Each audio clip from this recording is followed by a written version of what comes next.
ನನಗಿದ್ರು ಒಂಥರ ಸಂತೋಷ. Hello friends, welcome to the channel. ನಾನು ನಿಮ್ಮ ಟ್ರಾವೆಲ್ ವಿತ್ BSP. ಸೊ ಇವತ್ತು ಬಂದು ಸಂಡೇ, ಟೈಮ್ ಬಂದು ಅರೌಂಡ್ ಒಂದು 5 o'clock ಆಗಿದೆ. ಸೊ ನಾನು ಸುಮ್ಮನೆ ಮನೇಲಿ ಕೂತ್ಕೊಂಡು ಇನ್ಸ್ಟಾಗ್ರಾಮ್ ಸ್ಕ್ರೋಲ್ ಮಾಡ್ತಾ ಇದ್ದೆ. ಸೊ ಸಡನ್ನಾಗಿ ಒಂದು ಮೆಸೇಜ್ ಬಂದು ಪಾಪಪ್ ಆಯಿತು. ಯಾರೂ ಅಲ್ಲ, ನಮ್ಮ ಸುದೀಕ್ಷನ್ನು ಮೆಸೇಜ್ ಮಾಡಿದ್ದು. ಮಚ್ಚ ಬೋರ್ ಆಗ್ತಾಯಿದೆ, ಎಲ್ಲನೂ ಹೋಗೋಣವಾ ಇದೊಂದೇ ಕಡ್ಲ ಈ ಕಾಗದಕ್ಕೆ ಒಳ್ಳೆ ವಿಷಯ ಅಂತ ನೀನು ಹೇಳಿದ್ದು ಅಂತ ಒಂದು ಮೆಸೇಜ್ ಹಾಕ್ದ. ಸರಿ ಹೋಗೋಣ ಬಾ. ನಾನು ಆ್ಯಕ್ಚುಲಿ GD ತುಂಬ ದಿನ ಆಗಿತ್ತು ಓಡಿಸಿ. ಸೊ ಇನ್ನೊಂದು ರೀಸೆಂಟಾಗಿ ರೈಡ್ಸ್ ಹೋಗಿಲ್ಲ ನಾವು. ಸೊ ಸುದೀಕ್ಷನೇ ಕಾಲ್ ಮಾಡ್ತಿದ್ದಾನೆ. ಅಲ್ಲೇ ಇದನ್ನು ನೋಡಿ ಸುದೀಕ್ಷನು.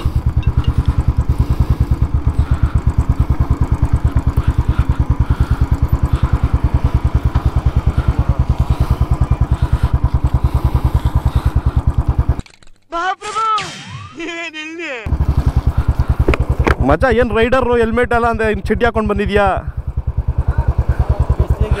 ಬಾ ಮುಂದೆಲ್ಲ ಹೋಗೋಣ. ಈ ತರದ್ ಮಾಡ್ಲು ಕರ್ನಾಟಕದಲ್ಲಿ ಒಬ್ರೇನೋ, ನಿಮ್ ಜೊತೆಗಾರ ಯಾರು ಅವರಪ್ಪ? ಇದೊಂದೇ ಮಾಸ್ಟರ್ ಪೀಸು. ಕೇಳಿದ್ದೆ, ನೋಡಿರ್ಲಿಲ್ಲ.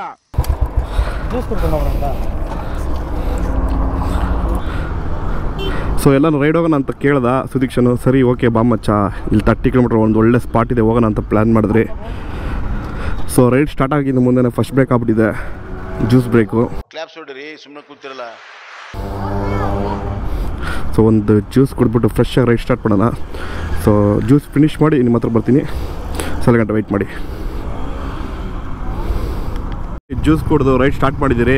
ಸೊ ಬೈಕ್ ಎಕ್ಸ್ಚೇಂಜ್ ಮಾಡ್ಕೊಂಡಿದ್ದೀರಿ. ಸುದೀಕ್ಷನ್ ಬಂದು ನಾನು GD ತೊಗೊಂಡಿದ್ದಾನೆ, ನಾನು ಕ್ಲಾಸಿಕ್ ತೊಗೊಂಡಿದ್ದೀನಿ. ಸೊ ನನ್ನ GTಯಲ್ಲಿ ಫ್ಯೂಯಲ್ ಇಲ್ಲ, ಮುಂದೆ ಫ್ಯೂಯಲ್ ಹಾಕ್ಸ್ಕೊಬೇಕು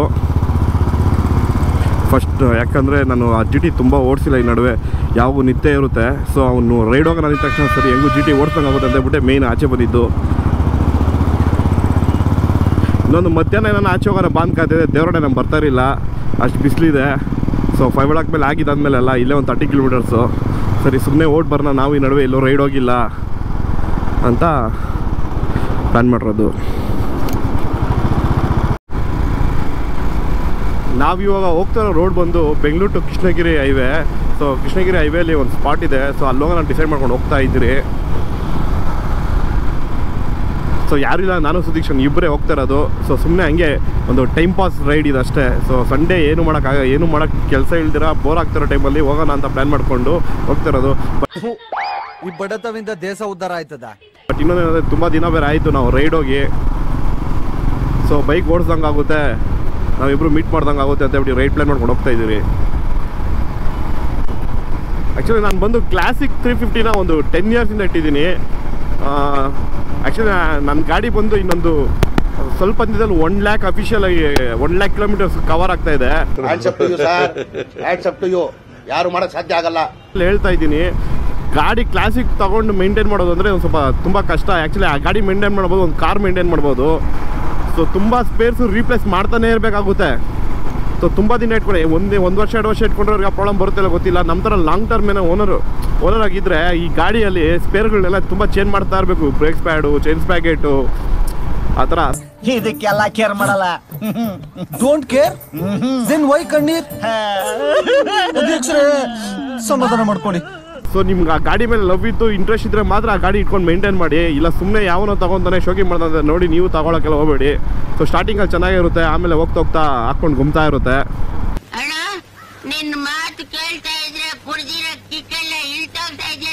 ಗುಮ್ಸ್ಕೊಳಕ್ಕೆ ರೆಡಿ ಇದ್ರೆ ಮಾತ್ರ ನೀವು ಕ್ಲಾಸಿಕ್ ಮೇಂಟೈನ್ ಮಾಡೋಕೆ ಹೋಗಿ. ಎಲ್ಲಿಂದ ಬರ್ತಿದ್ರು ಸಡೆ ನನ್ನ ಮಕ್ಕಳ.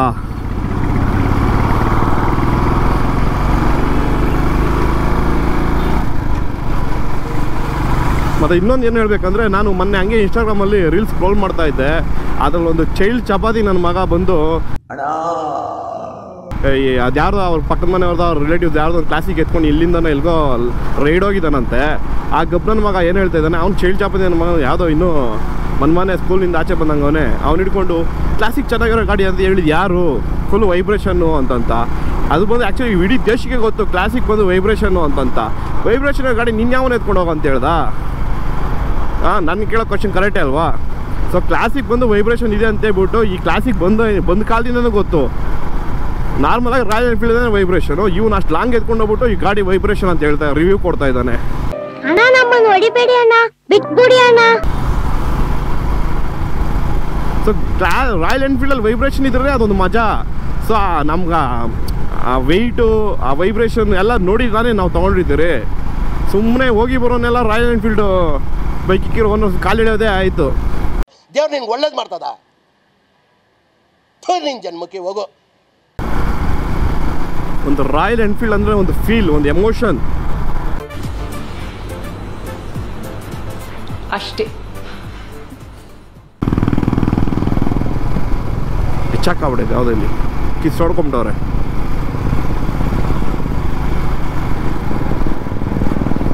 ರೈಡ್ಗೆ ಹೋಗೋಣ ಅಂತೇಳ್ಬಿಟ್ಟು ಸುದೀಕ್ಷನ್ ಪ್ಲ್ಯಾನ್ ಮಾಡಿ ಕರೆದು ಈ ಥರ ಚಡ್ಡಿ ಹಾಕ್ಕೊಂಡು ಬಂದಿದ್ದಾನೆ ನೋಡಿ. ಅದು ಚಡ್ಡಿ ಹಾಕ್ಕೊಂಡು GT ಓಡಿಸ್ತೀನಿ ಅಂತ ಬೇರೆ ಹೋಗಿದ್ದಾನೆ. ಅದು ಹೊಡೆಯೋ ಇಂಜಿನ್ ಹೀಟ್ಗೆ ಇವ್ನು ವ್ಯಾಕ್ಸಿಂಗ್ ಆಗ್ಬಿಟ್ಟಿರುತ್ತೆ ನೋಡ್ಕೊಂಡು ಇಳಿಯೋ ಅಷ್ಟು ಗಾಡಿಯಲ್ಲಿ.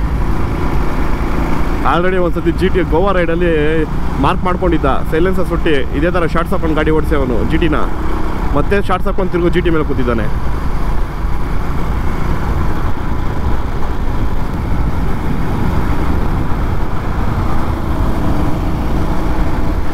ನಾರ್ಮಲ್ ಆಗಿ ಈ ಬೇರೆ ಬೈಕ್ ಸಿಕ್ಕಿರೋರು ಬಂದು ಯಾವಾಗ ನೋಡಿದ್ರೂ ರಾಯಲ್ ಎನ್ಫೀಲ್ಡ್ ಹತ್ರ ಬಂದು ಕಂಪ್ಯಾರಿಸನ್ ಕಾಂಪಿಟೇಷನ್ ಮಾಡ್ತಾನೆ ಇರ್ತಾರೆ. ಅವ್ರಿಗೆ ಏನು ಹೇಳೋಕೆ ಇಷ್ಟಪಡ್ತೀನಿ ಅಂದರೆ, ರಾಯಲ್ ಎನ್ಫೀಲ್ಡ್ ಬಂದು ಫಾಸ್ಟ್ ಹೋಗಲ್ಲ ಗಾಡಿ. ಸೊ ವೆಯ್ಟ್ ಜಾಸ್ತಿ ಗಾಡಿ, ಫಾಸ್ಟ್ ಹೋಗಲ್ಲ, ಸರಿನಾ? ನಿಮ್ಮ ಥರ ಫಾಸ್ಟ್ ಅಂತೂ ಗಾಡಿ ಹೋಗಲ್ಲ. ನಮ್ಮದು ಸ್ಲೋನೇ, ಇನ್ನೊಂದು ಗಾಡಿ ತುಂಬ ವೆಯ್ಟ್ ಜಾಸ್ತಿ. ಸೊ ನಮ್ಮ ಗಾಡಿ ಎಷ್ಟೇ ವೆಯ್ಟ್ ಇದೆ ರೋಡ್ ಮೇಲೆ ಹೋಗ್ತಾ ಇದ್ದಾಗ ಒಂದು ಗ್ರಿಪ್ ಇರುತ್ತೆ, ಸರಿ? ನಾವು ಭಯ ಆಗಲ್ಲ, ಅಯ್ಯೋ ಬಿದ್ದೋಗ್ತೀರಿ, ಏನೋ ಕುತ್ಬಿಡ್ತೀರಿ, ಕಂಟ್ರೋಲ್ ಸಿಗಲ್ಲ ಅಂತಲ್ಲ. ಗಾಡಿ ಮೇಲೆ ಕುತ್ಕೊಂಡಷ್ಟು ಇರೋಷ್ಟು ಒಂದು ಒಳ್ಳೆ ಕಾನ್ಫಿಡೆನ್ಸ್ ಇರುತ್ತೆ. ಸೊ ನಾರ್ಮಲಾಗಿ ಬೇರೆ ಗಾಡಿಗಳ ಮೇಲೆ ಆ ಕಾನ್ಫಿಡೆನ್ಸ್ ಸಿಗುತ್ತಾ ಸಿಗಲ್ಲ ಗೊತ್ತಿಲ್ಲ. ನನಗೆ ಮಾತ್ರ ರಾಯಲ್ ಎನ್ಫೀಲ್ಡಲ್ಲಿ ಹೋಗ್ತಾ ಇದ್ರೆ ಮಾತ್ರ ಒಂದು ಕಾನ್ಫಿಡೆನ್ಸ್ ಇರುತ್ತೆ. ಏನು ಗೊತ್ತಾ, ರೋಡಿಗೆ ಹಂಗೆ ಹಿಡ್ಕೊಂಡಂಗೆ ಇರುತ್ತೆ ಗಾಡಿಗಳು. ಸೊ ನಿಮ್ಮ ಗಾಡಿಗಳಲ್ಲಿ ಏನು ಗೊತ್ತಾ, ರೋಡಲ್ಲಿ ಚೆನ್ನಾಗಿ ಫಾಸ್ಟ್ ಹೋಗುತ್ತೆ, ಒಪ್ಕೊತೀನಿ. ಫಾಸ್ಟ್ ಹಂಗೆ ಹೋಗಿ ಶೆಡ್ ಸೇರ್ಕೊಂಡ್ಬಿಡುತ್ತೆ, ಸರಿ? ನಮ್ಮಮ್ಮ ಅಂದರೆ ನೀವು ಬೇರೆ ಗಾಡೀಲಿ ಇಟ್ಕೊಂಡ್ರೆ ಅಮ್ಮಮ್ಮನ ಒಂದು 3 years 4 years ಮ್ಯಾಕ್ಸ್ ಅಂದರೆ 5 years ಇಟ್ಕೊಬೋದು ಅಷ್ಟೇ, ಕ್ಲೀನಾಗಿ ಮೇಂಟೈನ್ ಮಾಡಿ. ಅದೇ ರಾಯಲ್ ಎನ್ಫೀಲ್ಡು ನೀವು 5 ವರ್ಷ ಅಲ್ಲ 10 ವರ್ಷ ಇಟ್ಕೊಳ್ಳಿ, ಸರಿನಾ? 15 ವರ್ಷ ಇಟ್ಕೊಳ್ಳಿ. ನೀವು ಗಾಡಿ ತೊಗೊಂಡು ಹೊಸದಲ್ಲಿ ಹೆಂಗೆ ಓಡಿಸ್ತಾ ಇದ್ರಿ ಅದೇ ಫೀಲ್ ನಿಮ್ಗೆ 10 ವರ್ಷ ಆದರೂ ಸಿಗುತ್ತೆ, 15 ವರ್ಷನೂ ಸಿಗುತ್ತೆ. ಯಾಕಂದರೆ ನಾನು ಸುಮ್ಮನೆ ಬೋಗಸ್ ಬಿಡ್ತಾ ಇಲ್ಲ. ಆ್ಯಕ್ಚುಲಿ ನಾನು 10 ವರ್ಷದಿಂದ ರಾಯಲ್ ಎನ್ಫೀಲ್ಡ್ ಯೂಸ್ ಮಾಡ್ತಾಯಿದ್ದೀನಿ. ನನಗೆ ಕ್ಲಾಸಿಕ್ ಪ್ರತಿ ಸಾರಿ ಎತ್ತಿ ರೋಡಲ್ಲಿ ಹೋಗ್ತಾ ಇದ್ದಾಗೆಲ್ಲ ಒಂದೇ ಅನಿಸೋದು. ಗಾಡಿ ಫಸ್ಟ್ ದಿನ ನನಗೆ ತೊಗೊಂಡ ಹೆಂಗೆ ಅನಿಸ್ತು, ಸೊ ಅದೇ ಫೀಲೇ ಇರುತ್ತೆ. ಸೊ ಆ ಫೀಲ್ ಮಾತ್ರ ಚೇಂಜ್ ಆಗಲ್ಲ ನಿಮಗೆ. ಸೊ ಅದಕ್ಕೋಸ್ಕರ ಅಷ್ಟೇ ರಾಯಲ್ ಎನ್ಫೀಲ್ಡ್ ತುಂಬ ಇಷ್ಟ. ಗಾಡಿ ಫಾಸ್ಟ್ ಹೋಗಲ್ವಾ, ಬೇಡ ನಮಗೆ. ಗಾಡಿ ಸ್ಟೈಲಾಗಿಲ್ವಾ, ಬೇಡ ನಮಗೆ. ಸೊ ನಮ್ಮ ಗಾಡಿ ಆ್ಯಕ್ಚುಲಿ ಫೇಮಸ್ಸೇ ನಮ್ಮ ರಾಯಲ್ ಎನ್ಫೀಲ್ಡ್ ಗಾಡಿ ಲುಕ್ಗಳಿಗೆ ಫೇಮಸ್. ಹೇಳ್ಬೇಕಂದ್ರೆ ಕ್ಲಾಸಿಕ್ ಲುಕ್ ಒಂಥರ.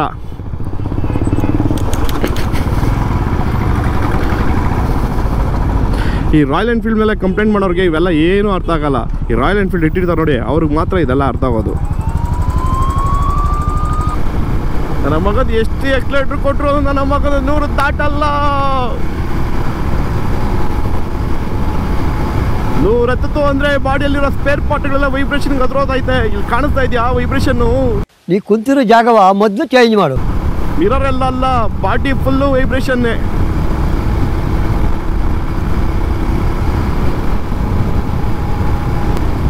ರಾಯಲ್ ಎನ್ಫೀಲ್ಡ್ ಓಡಿಸ್ತಾ ಇದ್ರೆ ಬಾಡಿಲಿ ಅಕಸ್ಮಾತ್ ಎಲ್ಲ ಬ್ಲಡ್ ಕ್ಲಾಟ್ ಆಗಿದ್ರೆ ಈ ವೈಬ್ರೇಷನ್ಗೆ ಹಂಗೆ ಆ ಬ್ಲಡ್ ಕ್ಲಾಟ್ ಆಗಿರೋ ಬ್ಲಡ್ ಹಂಗೆ ಲೂಸ್ ಆಗ್ಬಿಡ್ತೈತೆ. ಸೊ ಆವಾಗ ರಾಯಲ್ ಎನ್ಫೀಲ್ಡ್ ಒಂದು ಲಾಂಗ್ ಹೊಡಿತಾರ್ರಿ, ಬಾಡಿಲಿರೋ ಬ್ಲಡ್ ಕ್ಲಾಟ್ನೆಲ್ಲ ಫ್ರೀ ಮಾಡ್ಕೊತಾ ಇರ್ರಿ. ಇವ್ನ ಯಾವನ ಸೆಡೆ ನನ್ನ ಮಗ.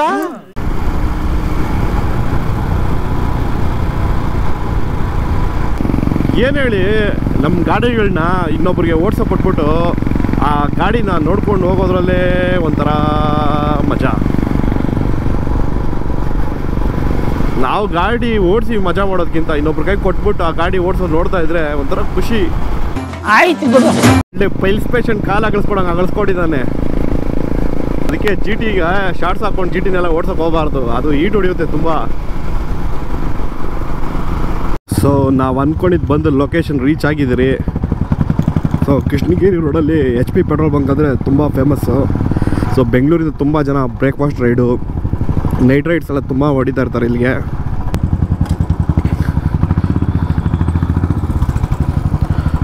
ಕೃಷ್ಣಗಿರಿ ರೋಡಲ್ಲಿರೋ HP ಬಂಕ್ ಆದರೆ ತುಂಬ ಜನ ಗೊತ್ತಾಗ್ಬಿಡುತ್ತೆ. ಸೊ ನಾನು ಏನು ಲೊಕೇಶನ್ ಹೇಳೋ ಅವಶ್ಯಕತೆ ಬೇಡ, ಲೊಕೇಶನ್ ನೋಡಿದ ತಕ್ಷಣ ನಿಮ್ಗೆ ಗೊತ್ತಾಗಿರುತ್ತೆ ಸ್ಪಾಟ್ ಯಾವುದು ಅಂತ. ಸೊ ಇಲ್ಲೊಂದು ಜಸ್ಟ್ ಒಂದು ಕಾಫಿ ಗಿಫಿ ಕುಡ್ಕೊಂಡು ಒಂದು ಸ್ವಲ್ಪ ಚಿಟ್ ಚಾಟ್ ಮಾಡಿಕೊಂಡು ಹೋಗೋ ಪ್ಲ್ಯಾನು. ಮಚ್ಚ ಯಾಕೆ ಬರ್ಬೇಕಾದ್ರೆ ಕಾಲು ಹಿಂಗೆ ಓಪನ್ ಆಗ್ಬಿಟ್ಟಿತ್ತು? ನಿನ್ಗೆ ಯಾಕೆ ಆಮೇಲೆ ಯಾವ ಇವೆಲ್ಲ ರೀಸನ್ ಗೊತ್ತು ನಿನಗೇನೆ. ಚಡ್ಡಿ ಹಾಕೊಂಡು ಯಾರು ಜಿ ಟಿ ಓಡಿಸ್ತಾರ? ಜಾಸ್ತಿ ಇಷ್ಟ ಆಗೋಯ್ತು ಮತ್ತೆ ಆ್ಯಕ್ಚುಲಾಗಿ ಒಂದು ನಮ್ಮ ಬೈಕ್ ಓಡಿಸಿ ಅಂತಂದ್ಬಿಟ್ಟು ಫೀಲ್ ಕೊಡ್ತಾರೆ.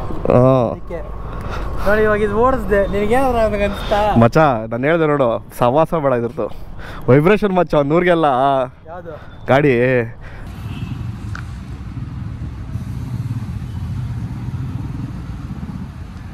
ಸೊ ಲೊಕೇಶನ್ ನೋಡಿದ ತಕ್ಷಣ ಗೊತ್ತಾಗುತ್ತೆ ನಾವು ಯಾವ ಸ್ಪಾಟಲ್ಲಿ ಇದ್ದೀರಿ ಅಂತ. ಫ್ರೋಸನ್ ಬಾಟಲ್ಸ್ ಬಂದಿದ್ದೀರಿ. ಸುದೀಕ್ಷಣ ಏನು ಆರ್ಡ್ರ್ ಮಾಡ್ತಾ ಇದ್ದಾನೆ. ಏನು ಆರ್ಡ್ರ್ ಮಾಡ್ತಾ ಇದ್ದಾನೆ ಸರ್? ಇಲ್ಲ ಅದು ಸ್ಕ್ಯಾನ್ பண்ணிದ್ದೀನಿ. ನಾರ್ಮಲ್ ಆಗಿ ಬಾಯ್ಸು 100 ಕಿಲೋಮೀಟರ್ 200 ಕಿಲೋಮೀಟರ್ ಟೀ ಕುಡಿಯೋಕೆ ಹೋಗ್ತಾರೆ. ಬಟ್ ನಾವು ಬಂದು ಜ್ಯೂಸ್ ಕುಡಿಯೋಕೆ ಯಾಕಂದ್ರೆ ವೆದರ್ ಹಂಗಿದೆ. ಟೀ ಕುಡಿಯೋಷ್ಟು ಪೇಷನ್ಸ್ ನಮಗಿಲ್ಲ ಬಾಡಿಯಲ್ಲಿ, ಅಷ್ಟು ತಡ್ಕೊಳ್ಳಲ್ಲ ಹೀಟ್ನ ಒಳಗೆ ಬಿಟ್ರೆ ಮತ್ತೆ. ಸೊ ಮಿಲ್ಕ್ ಶೇಕ್ ಕುಡ್ಕೊಂಡು ಬಾಡಿ ಕೂಲ್ ಮಾಡ್ತಾ ಇದ್ದೀರಿ. ಅದ್ರ ಮೇಲೆ ವಿಂಟರ್ ಲೈನರ್ಗೆ 1300, ಅದ್ರ ಮೇಲೆ ರೈಡಿಂಗ್ ಪ್ಯಾಂಟ್ಗೆ 8350, ಅದ್ರ ಮೇಲೆ ಅದೇನೋ ಡೆಕಾತ್ಲಾನ್ ಪೌಡ್ರ್ ಅಂತ 500 ಖರ್ಚು ಮಾಡಿಸ್ದೆ. ಅದ್ರಲ್ಲಿ ಚಡ್ಡಿ ಏನದು ಅದು ಮಿಡ್ಡಿ ಹಾಕೊಂಡ್ಬಂದು ಆರಾಮಾಗಿ ನಿಂತವಳೆಲ್ಲ. ನಮ್ಮ ಸುದೀಕ್ಷನ್ ನನ್ನ ಕೈಲಿ ಹಿಂಗೆ ರೈಡಿಂಗ್ಗೆ ಕೊಡ್ಸಿದ್ದು. ಮಚ್ಚ ಇದು ಇಂಪಾರ್ಟೆಂಟು, ಮಚ್ಚ ಅದು ಇಂಪಾರ್ಟೆಂಟು ಅಂತಂತ. ಅವ್ರು ನೋಡಿದ್ರೆ ಮಿಡ್ಡಿಗಳು ಹಾಕೊಂಡು ಆಡ್ತಾವ್ರೆ. ಮಚ್ಚ ಅಲ್ಲ ಮಚ್ಚ, ಅವ್ರ ಮಿಡ್ಡಿಗಳು ಹಾಕೊಂಡ್ಬರೋದು ಅವ್ರ ಶೋಕಿ. ನಾವು ಬೈಕರ್ಸ್ ರೈಡಿಂಗ್ ಗೇರ್ಸ್ ಹಾಕೊಂಡ್ ಬರೋದು ನಮ್ಮ ಶಕ್ತಿ. ನಾವ್ ಹಿಂಗ್ ಬಂದ್ರೆ ಅವ್ರು ಹಂಗ್ ನೋಡ್ತಾರೆ, ಅವ್ರು ಹಂಗ್ ಬಂದ್ರೆ ನಾವ್ ಈ ತರ ನೋಡ್ತೀರಿ ಅಷ್ಟೇ ಮಚ್ಚ. ಅವ್ರು ನೋಡ್ಬೇಕಂದ್ರೆ ಅವ್ರು ಹಂಗ್ ಬರ್ಬೇಕು, ನಮ್ಮನ್ನ ನೋಡ್ಬೇಕಾದ್ರೆ ನಾವ್ ಹಿಂಗ್ ಹೋಗ್ಬೇಕು ಅಷ್ಟೇ. ಈ ಕಣ್ಣಲ್ಲಿ ಇನ್ನೂ ಏನೇನ್ ನೋಡ್ಬೇಕೋ ಕಾಣೆ. ಅವರು ತೋರ್ಸ್ದಷ್ಟು ನೋಡ್ತಾರೆ, ನಾವು ಮುಚ್ಕೊಂಡಷ್ಟು ನೋಡಿಸ್ತಾರೆ ನೋಡ್ತಾರೆ. ಇದು ಒಳಗೆ ಹೋದ್ಮೇಲೆ ಸ್ವಲ್ಪ ಒಳಗೆ ಆರಾಮ್ ಅನ್ಸ್ತಾ ಇದೆ. ಏನು ಹೇಳಕ್ ಟ್ರೈ ಮಾಡ್ತಾ ಇದೆಯಾ? ಬರ್ತಾ ಇಲ್ಲ. ತಣ್ಣಗಿದೆ ಮಚ್ಚ, ಫೀಲಿಂಗ್ ಸಾಕಷ್ಟೇ. ಮಾತು ಬೇಡ, ಮಾತಾಡಿದಷ್ಟು ಒಣಗೋಗ್ತಾ ಇದೆ. ಅದು ನಿಜಾನೇ. ಟಾಯ್ಲೆಟ್ಗೆ ನೇಮ್ ನೋಡಿದ್ರ ಸುಗಮ್ ಅಂತ ಹೆಸರಿಕ್ಕಿದ್ದಾರೆ. ಸುಗಮ್ ಅಂದ್ರೆ ಸುಖ ಅಂತ ಅರ್ಥ. ನಿಜ ಬಾಯ್ಸ್ ಗಿಲೆ ಸಿಗೋದು. Back to GT. So meter work ಆಗ್ತಾಯಿಲ್ಲ, ಯಾಕಂದರೆ ಇಲ್ಲಿ ಸ್ವಲ್ಪ ಹೊಡೆದೋಗಿದೆ. ಮೊನ್ನೆ ವಾಟರ್ ವಾಶ್ ಬಿಟ್ಟಿದ್ದೆ, ಅವ್ನು ಹೇಳಿದೆ ಹುಡುಗನಿಗೆ ಅಲ್ಲಿ ನೀರು ಬಿಡಬೇಡ ಅಂತಂತ. ಹುಡುಗನು ಒಳಗೆ ನೀರು ಬಿಟ್ಟಿದ್ದಾನೆ, ಮೀಟ್ರ್ ವರ್ಕ್ ಆಗ್ತಾಯಿಲ್ಲ. ಸೊ ಅದೆಲ್ಲನ ರೆಡಿ ಮಾಡ್ತಾರಂತ ಗೊತ್ತಾದರೆ, ಯಾಕಂದರೆ ಮೀಟ್ರ್ ರೆಡಿ ಮಾಡಿಸ್ಬೇಕು. ನಮಗೆ GT 535ಗೆ ನಾರ್ಮಲ್ ಸ್ಪೇರ್ಸ್ ಸಿಗೋಲ್ಲ. ಸೊ ಇದೇ ಥರ ಮೀಟ್ರ್ ರೀಪ್ಲೇಸ್ ಮಾಡಬೇಕಂದ್ರೆ ಆ ಮೀಟ್ರ್ ಹುಡುಕಿ ಹಾಕ್ಸೋದು ತುಂಬ ಕಷ್ಟ ಆಗುತ್ತೆ. ಸೊ ನಿಮ್ಗೆ ಯಾರನ್ನ ಮೀಟ್ರ್ ರೆಡಿ ಮಾಡೋರು ಪರಿಚಯ ಇದ್ದರೆ ಹೇಳಿ, ಅವ್ರ ಹತ್ರ ಕೊಟ್ಟು ರೆಡಿ ಮಾಡ್ಸೋಣ. ಸೊ ನಾವು ಪ್ಲ್ಯಾನ್ ಮಾಡ್ಕೊಂಡು ಬಂದಿದ್ದು ಕೆಲಸ ಮುಗೀತು. ಸೊ ಬ್ಯಾಕ್ ಟು ಹೋಮ್ ವಾಪಸ್ ಹೋಗ್ತಾಯಿದ್ದೀರಿ. ಸುದೀಕ್ಷನ್ ಅವ್ನ GTಯಲ್ಲಿ, ಸುದೀಕ್ಷನ್ ಅವ್ನ ಕ್ಲಾಸಿಕಲ್ಲಿ, ನಾನು ನನ್ನ GTಯಲ್ಲಿ ಹೋಗ್ತಾಯಿದ್ದೀರಿ. ಸೊ GT ಬಂದು ಆ್ಯಕ್ಚುಲಿ ತುಂಬ ದಿನ ಆಗಿತ್ತು ಲಾಂಗ್ ಹೋಗಿ, ನಾನು ತುಂಬ ಅಂದರೆ ತುಂಬ. ಸೊ ಇವತ್ತೇ ಹೋಗ್ತಾ ಇರೋದು.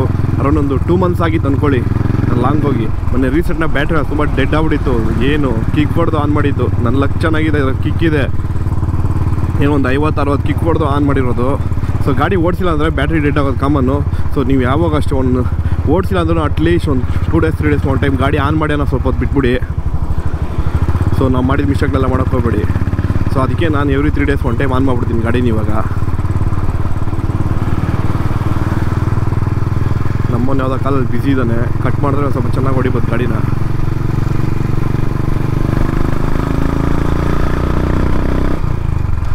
ನಿಮ್ಗೆ GT ಸೌಂಡ್ ಕೇಳಿಸ್ತಿಲ್ಲ ಗೊತ್ತಿಲ್ಲ, ನನಗೆ ಮಾತ್ರ ಸೆಕ್ಸಿಯಾಗಿ ಕೇಳಿಸ್ತಾ ಇದೆ.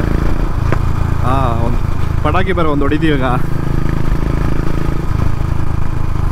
ಮಜಾ ರೀ, ಏನು ಹೇಳಿ, ಗಾಡಿ ಓಡಿಸೋದೊಂದೇ ಒಂದು ಮಜಾ.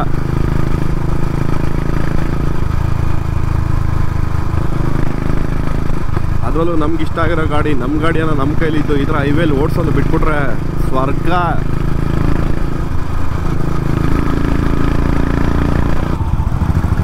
ಫ್ರೆಂಡ್ಸ್, ನಿಮಗೆ ಈ ವಿಡಿಯೋ ಇಷ್ಟ ಆಗಿದೆ ಅಂದ್ಕೊಂಡಿದ್ದೀನಿ. ಸೊ ನನ್ನ ಪ್ರಕಾರ ಒಂದು ಸ್ವಲ್ಪ ಟೈಮ್ ಪಾಸ್ ಆಗಿದೆ, ಅದು ರಾಯಲ್ ಎನ್ಫೀಲ್ಡ್ ಬಗ್ಗೆ ಒಂದು ಸ್ವಲ್ಪ ಇನ್ಫಾರ್ಮೇಷನ್ ಸಿಕ್ಕಿದೆ ಅಂದ್ಕೊಂಡಿದ್ದೀನಿ. ಸೊ ಇದೇ ಥರ ವೀಡಿಯೋಸ್ ಬಿಡ್ತಾನೆ ಇರ್ತೀನಿ. ಸೊ ನನ್ನ ವೀಡಿಯೋಸ್ ನೀವು ನೋಡಬೇಕಂದ್ರೆ ನೀವು ನನ್ನ ಚಾನಲ್ನ ಸಬ್ಸ್ಕ್ರೈಬ್ ಮಾಡಬೇಕು. ಕೆಳಗೆ ಸಬ್ಸ್ಕ್ರೈಬ್ ಬಟನ್ ಇದೆ, ಪ್ರೆಸ್ ಮಾಡಿ. ಬೆಲ್ ಬಟನ್ ಇದೆ, ಅದು ಪ್ರೆಸ್ ಮಾಡಿ. ಹಂಗೆ ಇದೇ ಥರ ಸಪೋರ್ಟ್ ಕೊಟ್ಟು ನನ್ನ ಒಂದು ಸ್ವಲ್ಪ ಮುಂದೆ ತಳ್ಳಿ. ಸೊ ನೆಕ್ಸ್ಟ್ ವೀಡಿಯೋಲ್ಲಿ ನಿಮಗೆ ಸಿಗ್ತೀನಿ. ಅಲ್ಲಿ ತನಕ ನನ್ನ ಕಡೆಯಿಂದ ಒಂದು ಬಾಯ್ ಬಾಯ್.